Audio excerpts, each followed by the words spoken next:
In America, every 6 hours, a woman is murdered by a current or former intimate partner.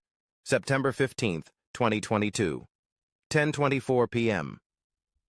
The flash of red and blue lights breaks through the quiet darkness of Maple Street. 3 police cruisers converge on a modest 2-story home in Pine Haven. Officers approach with weapons drawn, responding to reports of gunshots. Through the front window, they see him. Robert Wilson, sitting motionless on the living room couch. A .45 caliber handgun rests on the coffee table beside him. His expression vacant, hands folded in his lap, covered in blood that isn't his own. "She's in the kitchen," he tells the officers without emotion as they burst through the door. Olivia Wilson, beloved kindergarten teacher, community volunteer, the woman who organized dance classes for seniors every Saturday, lies on the cold tile floor. 3 bullet wounds to her chest. Time of death, 10:17 p.m.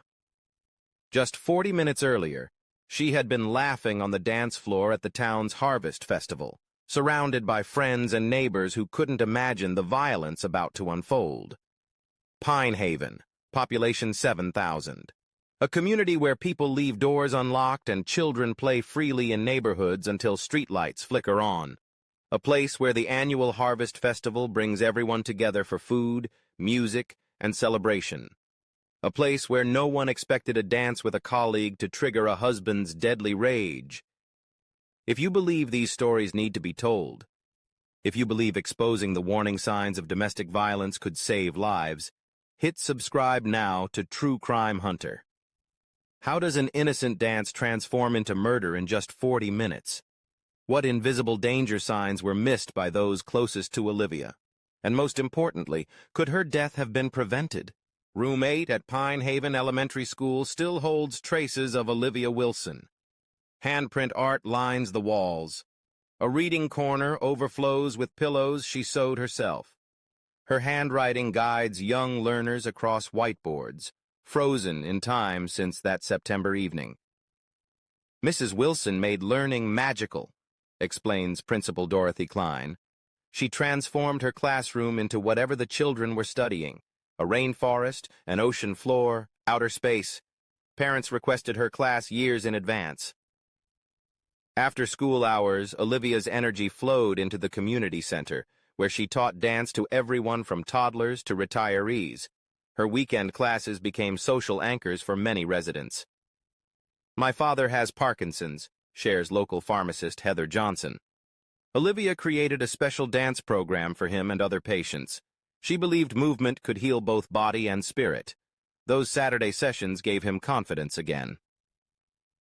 Former student Mason Kelly, now 10, visits her memorial bench weekly. "She helped me learn to read when everyone else gave up. She never got mad when I couldn't do things." The Friday before her death, Olivia organized a surprise dance flash mob for a retiring mail carrier who had served Pine Haven for 38 years. Video shows her coordinating 20 children and seniors, her laugh cutting through the music as she counts steps. But the woman everyone celebrated, the teacher who transformed lives, the dancer who brought joy, was hiding a terrifying reality from those who loved her most. 5 years before the tragedy, Rob Wilson stood at the back of the community center, watching Olivia guide elderly couples through a simple waltz. He hadn't come for the dance class. He'd been measuring the space for renovation quotes, but found himself unable to leave. "I remember Rob asking about her," recalls Center Director Philip Granger. "He wasn't subtle. He wanted to know if she was single, how long she'd worked there. He returned the next week, supposedly to finish measurements, but we all knew why."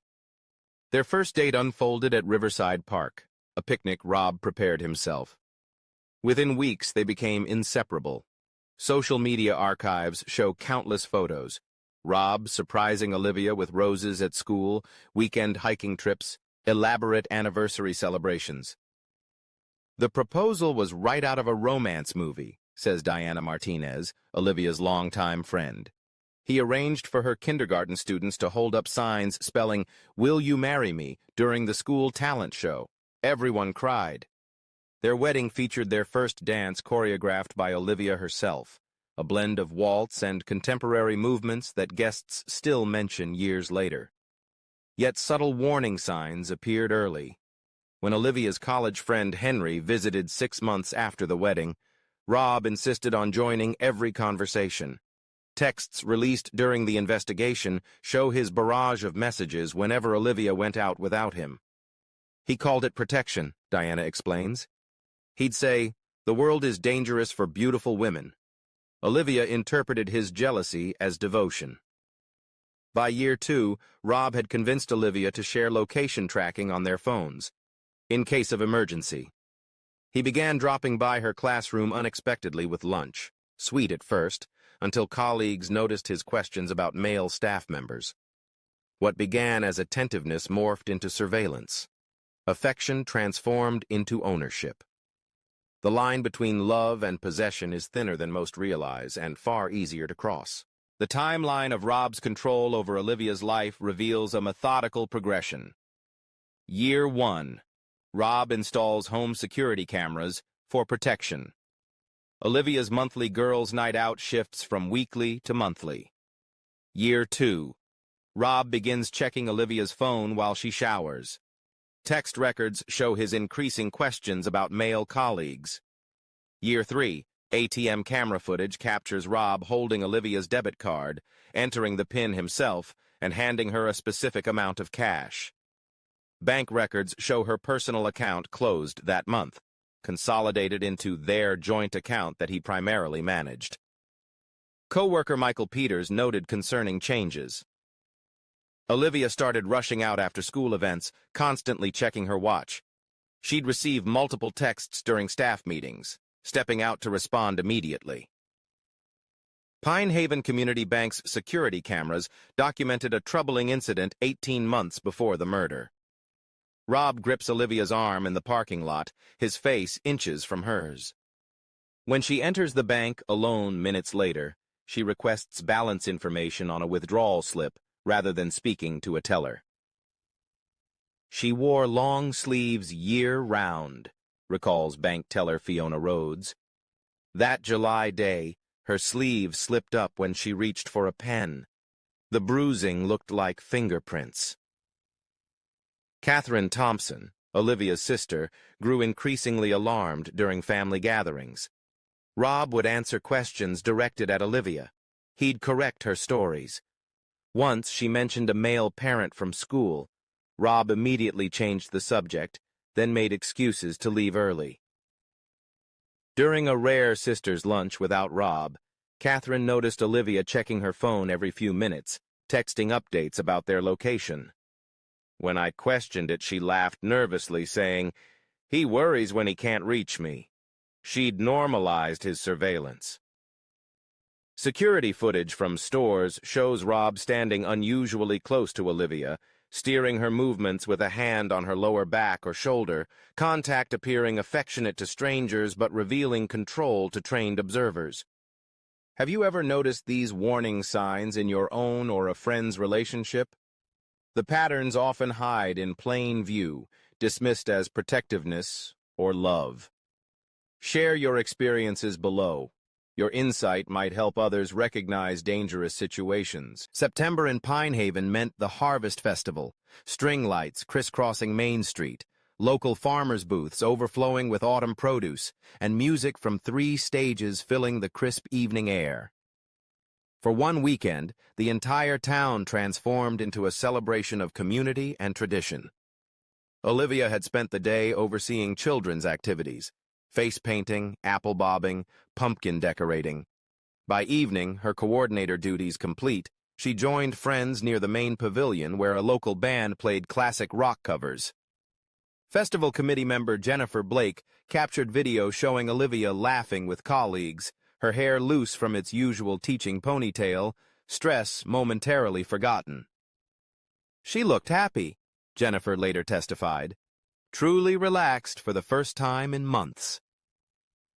At 8:50 p.m., surveillance footage from the Rusty Nail Bar shows Rob finishing his 4th whiskey.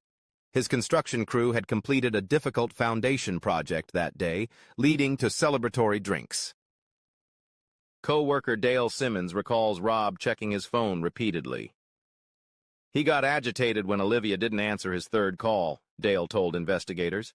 Said something like, "She always picks up. Always." Then he just walked out mid-conversation.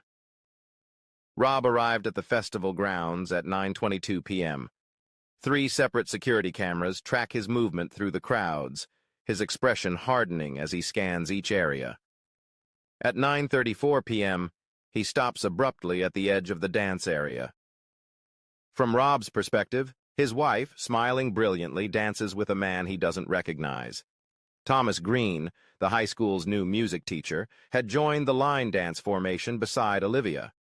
Festival footage shows them laughing as they both miss a step, his hand briefly touching her shoulder to regain balance. Rob just stood there watching, recalls festival vendor Maria Lopez from her booth 20 feet away. His stillness felt wrong among all those moving people. Security guard Terrence Washington observed the confrontation moments later. The husband approached aggressively. When Olivia tried explaining something, he grabbed her wrist hard enough that I started moving toward them. High school student Zoe Freeman, filming the band for social media, inadvertently captured Rob's words. "Who the hell is this? Is this why you've been distant?" Thomas Green attempted to introduce himself professionally. "I'm the new music." Rob shoved him backward into other dancers. Olivia stepped between them, hands raised. "Rob, stop. He's a colleague. We were discussing the school talent show." Festival security separated them. Embarrassed, Olivia agreed to leave with Rob, telling security, "It's fine. He's just had a rough day." What happened in the 40 minutes after they left the festival would forever change Pine Haven and reveal the deadly consequences of unchecked jealousy. 9:46 p.m. Security camera from the Wilsons' next-door neighbor captures their blue Honda Civic turning sharply into the driveway. Rob exits first, slamming the car door and striding toward the house without looking back. 9:48 p.m. Olivia follows, phone clutched tightly. Her final text message, recovered later, reads, "Heading home. Rob's upset about a misunderstanding. We'll explain tomorrow." 9:50 p.m. Megan Doyle, a high school English teacher grading essays with her window open, becomes the key witness to the evening's escalation. "The argument started almost immediately," she later testified. His voice boomed through the walls. Hers remained measured, like she was trying to reason with him. 9:52 p.m. Rob's phone, accidentally triggered by his shouting, begins recording. This 15-minute audio file provides the only witness to Olivia's final moments. Rob: "Everyone at the festival saw you with him. Laughing, touching, making me look like an idiot." Olivia: "He's a colleague, Rob. We were discussing the school talent show coordination. That's literally my job." Rob: "Your job isn't dancing with other men. How long has this been happening?" 9:56 p.m. The sound of glass shattering. Crime scene photos show their wedding photos smashed against the wall, frame fragments scattered across the living room. 9:58 p.m. First signs of Olivia's fear appear in her voice. "Why are you opening that drawer? Rob? What are you doing with that?" 10:02 p.m. Movement sounds suggest they've entered the kitchen. Olivia attempts de-escalation. "Let's talk tomorrow when you're sober. This isn't worth fighting about." Rob: "I'm thinking perfectly clearly. Clear enough to see what's been happening." 10:07 p.m. A chair scrapes across tile flooring. Forensic analysis indicates Olivia tried creating distance by pushing furniture between them. Olivia: "Rob, please stop and think. This isn't who you are." Rob: "Tell me how long you've been seeing him." Olivia: "There's nothing to tell. I barely know him. He just started at the school last month." 10:10 p.m. Megan Doyle hears a loud crash.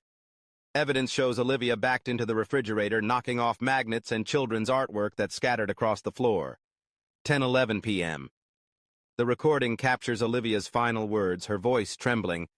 "Rob, You're terrifying me. Please put the gun down. Think about what you're doing. Rob. If I can't trust you. 10:12 p.m. 3 gunshots in rapid succession. 10:14 p.m. After 2 minutes of only breathing sounds, Rob speaks into the still recording phone. She left me no choice. 10:24 p.m. Police arrive after Megan's 911 call. They find Rob seated calmly on the living room couch, the .45 caliber handgun on the coffee table before him.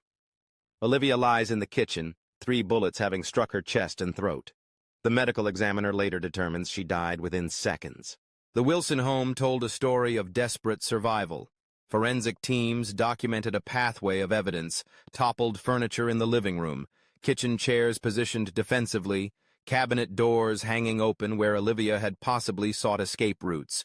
Blood spatter analysis confirmed she was backing away when the first bullet struck.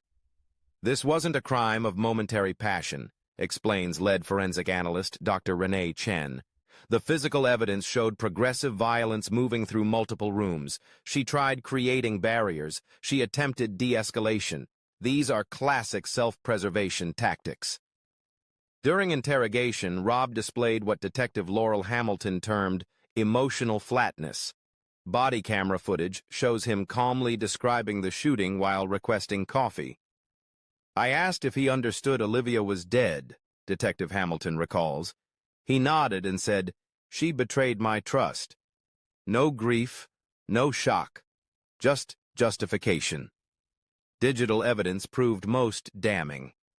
Rob's phone contained an app tracking Olivia's location every 3 minutes for the past 2 years. Text message archives revealed his escalating control. Year 1. Just checking you got there safely. Year 2. Who's that man standing near you in your colleague's Facebook photo? Year 3. I expect responses within 5 minutes when I text you. Financial records showed Rob had systematically isolated Olivia economically. Her personal accounts closed. Her salary deposited to accounts he controlled. ATM withdrawals required his presence. Domestic homicides rarely happen without warning, explains Detective Hamilton. They follow predictable patterns of increasing control, isolation from friends, financial dependence, surveillance, and jealous accusations. Direct address to camera, tone shifts. If you recognize these patterns in your relationship or someone close to you, please understand, control escalates over time. What feels like protection today becomes danger tomorrow. Help exists. Resources are available. No one deserves to live in fear of their partner's anger. Thomas Green resigned from Pine Haven High School 3 months after the murder. His departure letter, later published in the local newspaper, expressed profound guilt. I never knew a simple dance could trigger such violence. I'll carry this weight forever, wondering if my actions, however innocent, set these events in motion. At Pine Haven Elementary, Room 8 transformed into Olivia's Garden, a living memorial where students grow flowers and vegetables year-round. Principal Klein explains, "We wanted a space that continues her work of nurturing growth. The children plant seeds and learn that beautiful things can emerge from tragedy." The community established the Olivia Wilson Safety Fund, providing emergency housing and legal assistance for those fleeing dangerous relationships. In its first year, the fund helped 27 individuals escape potentially lethal situations. While clearing Olivia's belongings, her sister Catherine discovered a journal hidden inside a hollowed-out childhood book. The final entry, dated just 12 days before her murder, revealed Olivia's growing fear. Told Rob I need space today. His expression changed completely, eyes cold, jaw tight. He said, "You're not going anywhere. Planning to speak with a lawyer next week. I need to be careful." Dr. Marion Foster, domestic violence researcher, notes, Olivia's case highlights the most dangerous period in abusive relationships, the time of separation. When abusers sense they're losing control, violence risk increases by 75%. Most domestic homicides occurred during separation attempts, not during the relationship's stable periods. Jealousy transforms from emotion to weapon through a progression most victims never recognize until too late. What begins as flattering attention evolves into suffocating control. What appears as protection becomes possession. The warning signs existed throughout Olivia's story. Isolation from friends and family. Monitoring of movements and communications. Financial control and dependency. Jealous accusations without evidence. Fear of partners' reactions to normal interactions. Excusing controlling behavior as love. These red flags appear in thousands of relationships today. They precede violence in predictable patterns that everyone should recognize, not just potential victims, but friends, family, colleagues, and neighbors who might intervene. If you're experiencing these warning signs, please reach out. National Domestic Violence Hotline, 1-800-799-7233, Crisis Text Line. Text HOME to 741741. Local shelters offering confidential support. Workplace assistance programs. Legal aid services for protection orders. If this story moved you, share it. You never know who might need to hear these warning signs today. Your single action could save a life. Olivia Wilson's death resulted from a system that failed to protect her. But her legacy lives on through every person who learns to recognize dangerous patterns, every victim who finds courage to leave, and every life saved because her story taught us to see what hides in plain sight.